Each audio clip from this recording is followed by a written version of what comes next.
day had finally arrived. Oh, I was so excited. Did you know Jesus finally traveled here to Bethany? Oh, I was so excited.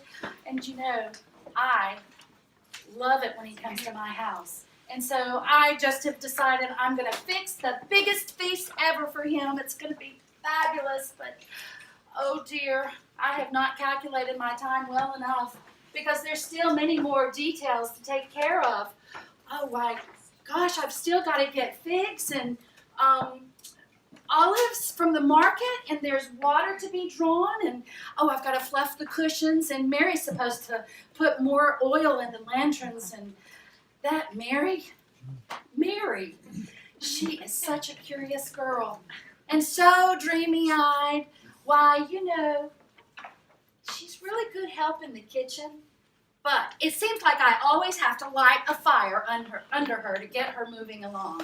And you know what? She talks incessantly about Jesus. She knows everywhere he's been. She knows everything he's done. She keeps up with him. I think that she should write her own parchments about his life. That would be awesome.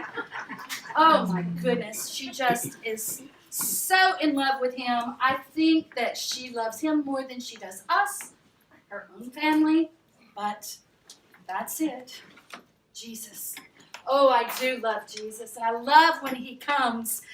Oh, his teachings are so passionate, and you know, everything that he says just draws me to him.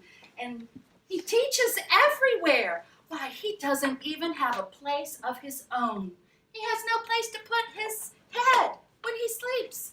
So that's why when he comes to my house, I love to make it where it's just extra special because, well, he's Jesus and he comes to my house and it's got to be just perfect. The four of us are really tight friends, and it's so much fun when he comes, and we just laugh and visit, and his teachings are just so fabulous. You know, I am blessed among women because it is my home that he seeks to lodge. Oh, now there's Lazarus, that man. He is always off and doing some kind of business in Jerusalem, and I never know who he's going to bring to the house. So I'm always about trying to make sure there's enough food.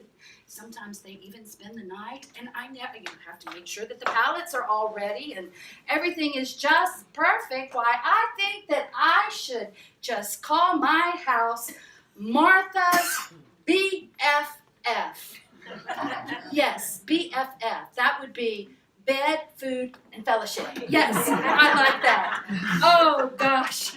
Finally, the day came when Jesus did enter our home. And you know, Mary, she had the basin of water, and she ran to greet him and to wash his feet, of course. And I had still a whole bunch of things that I needed to take care of. So I just told him, hey, and I'll be back. I got to go take care of the feast. So I had taken care of the feast a little bit, and then I realized I was in the kitchen alone. Where was Mary? She's been gone a long time now. And sure enough, I found her. I found her, the bottom of her cloak, right there on the ground. Right behind the silhouette of the master's shoulders. Was she still washing Jesus' feet? That girl. Oh, made me so mad. I was infuriated because she had left me to do all the work alone.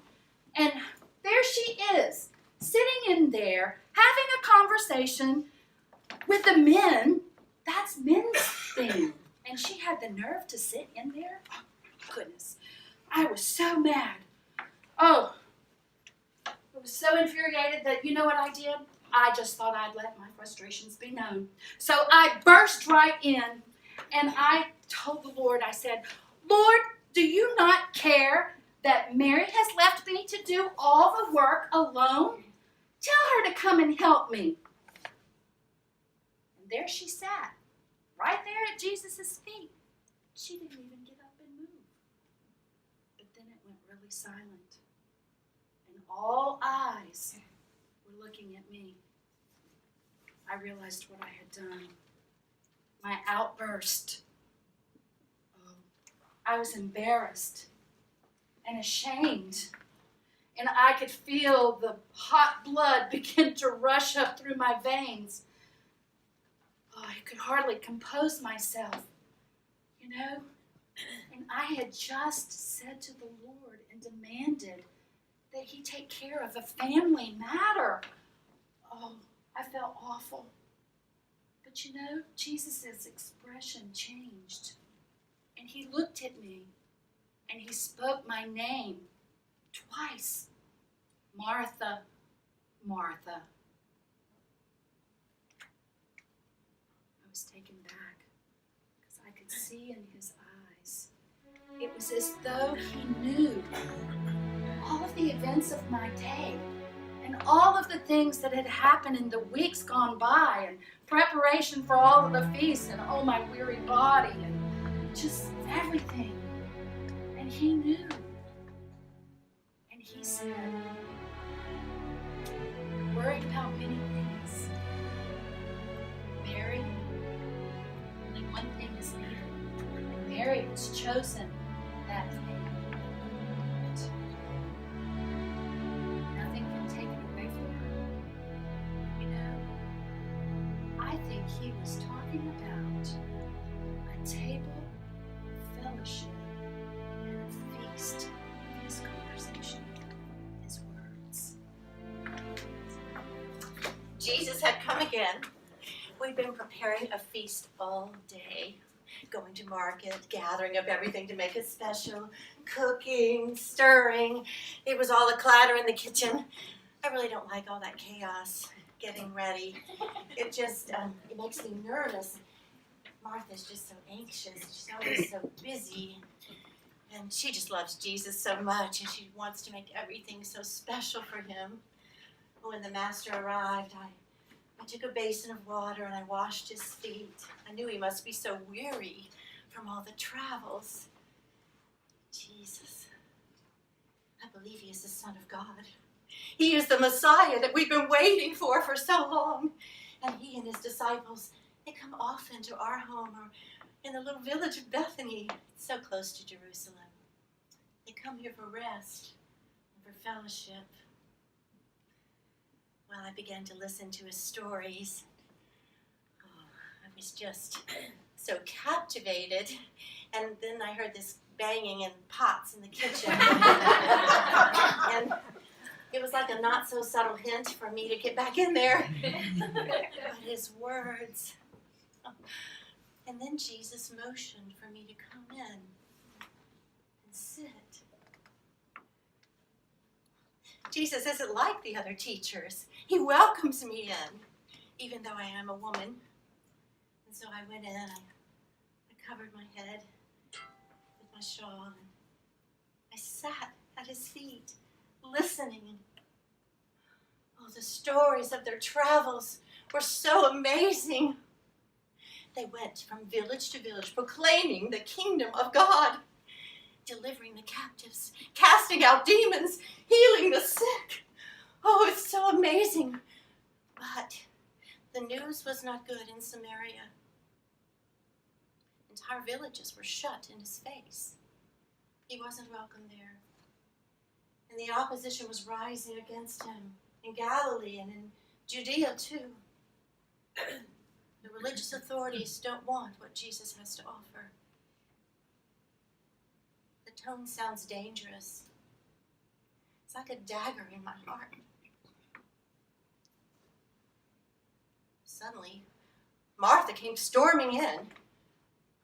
She was really angry. She didn't even call me by name. And she demanded that Jesus make me help her. Well, I just covered my face with the shawl, and my heart began to pound. I hate to see her so upset. I feel like I've let her down again.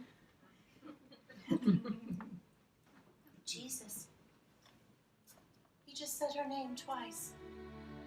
Martha, Martha, you are worried and upset about many things, but only one thing is needed.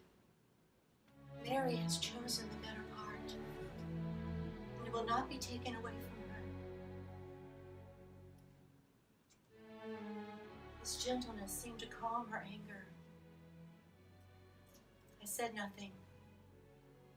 I just sat at his feet, listening.